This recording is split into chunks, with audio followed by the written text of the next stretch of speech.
கடும் மழையினால் பாதிக்கப்பட்ட மாவட்டங்களில் மட்டக்களப்பு மாவட்டமும் அடங்குகின்றது. அந்த வகையிலே களுவாஞ்சிக்குடி நீதவான் நீதிமன்றத்தின் பதிவாளர் ஒரு அறிவிப்பை வெளியிட்டிருக்கின்றார். களுவாஞ்சிக்குடி நீதவான் நீதிமன்ற எல்லைக்குட்பட்ட பகுதிகளில் ஏற்பட்டுள்ள வெள்ள அனர்த்தம் காரணமாக பொதுமக்களுக்கு ஏற்பட்டுள்ள அசௌகரியங்களை கருத்தில் கொண்டு நாளைய தினம் இடம்பெறவிருந்த நீதிமன்ற நடவடிக்கைகள் அனைத்தும் டிசம்பர் மாதம் 2ஆம் தேதி வரை பிற்போடப்பட்டிருக்கின்றது. அந்த வகையிலே நீதவானின் கட்டளைக்கு அமைய நீதிமன்ற பதிவாளர் இந்த அறிவிப்பை விடுத்திருக்கின்றார். ஆகவே நாளைய தினம் களுவாஞ்சிக்குடி நீதிமன்றத்திலே இடம்பெறுகின்ற அந்த நீதிமன்ற நடவடிக்கைகளில் பங்கேற்க வேண்டிய தேவை மக்களுக்கு ஏற்படாது என்பதையும் அறிய தருகின்றோம். அந்த வகையிலே நாட்டிலே நாங்கள் ஏற்கனவே கூறியதை போன்று பெய்கின்ற கடும் மழை காரணமாக இருக்கக்கூடிய 73 நீர்த்தேக்கங்களின் நீர்மட்டம் 65% வரை அதிகரித்திருக்கின்றது. இதன் காரணமாக குறிப்பாக 23 முக்கிய நீர்த்தேக்கங்கள் மற்றும் சிறு அளவிலான நீர்த்தேக்கங்களில் தற்போது வான் பாயும் நிலை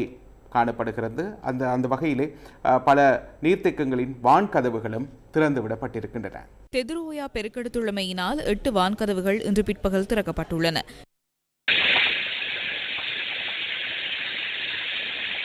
மேல் கொத்மலை நீர்த்தேக்கத்தின் 2 வான்கதவுகள் திறக்கப்பட்டுள்ளன. அதிக மழையுடனான வானிலையால் தப்போவ நீர்த்தேக்கத்தின் 4 வான்கதவுகள் திறக்கப்பட்டுள்ளன.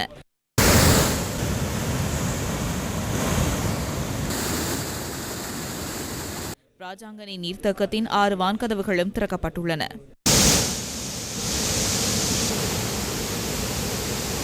லுணுகம் வேர நீர்த்தேக்கத்தின் 6 வான்கதவுகள் திறக்கப்பட்டுள்ளன.